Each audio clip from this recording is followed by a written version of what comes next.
Genesis 38 from verse 8 to 10 tells me that God is interested in this matter.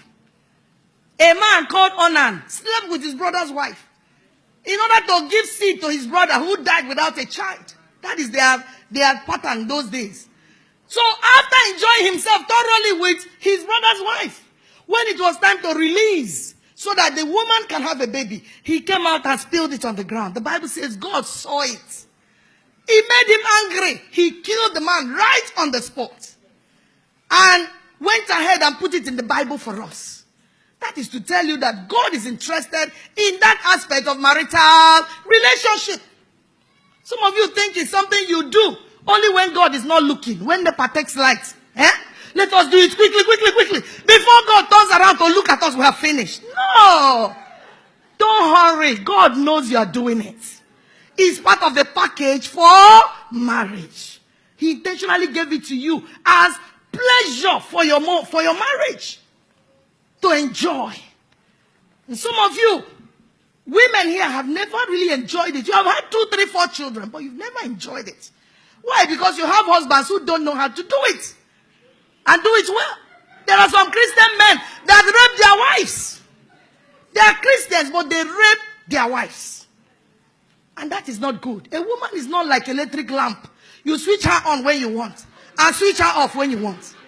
It doesn't work like that. Some of you men here, the only romantic word on your lip is Ogelaiwe. Ogelaiwe. Madam, turn.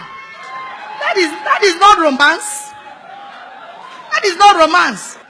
A very, very powerful holiness church in my town. Is in their mouth. I heard it first. They don't call it sex from the pulpit like this so that they don't sound carnal. They call it fellowship. When it is time for that fellowship, there should be time for opening prayer. All those toasting, I love you past my mother, the necking, the kissing, the caressing, everything that goes with it. That is the opening prayer. Then, of course, there should be time for praise and worship in the fellowship of the bedroom. It goes also with testimonies. Remember all the good things that your husband is doing for you. All the good things. Talk to each other. Talk. Don't just do it as something you do in the dark. Everybody's mouth is sealed. And then you can't even look at each other's face. That's not how it should be done. It's a fellowship. Let it come alive. Because if you do it the right way, you wouldn't have to apply for visa before your wife gives you entrance. Like some of the men, you will whine and whine her like a microphone because, already she's never romantic, You have to whine and whine and whine, beg her and promise her heaven and earth. Then she will now tell you, my head, my shoulder, my knee, my toe, everywhere is paining me. Just leave me alone. Because she knows you don't know how to do it well.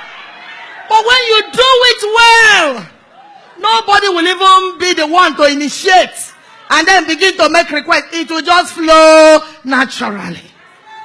And then by the time you do all the preambles, that's what Oyibo calls foreplay. Play where they happen before the main thing.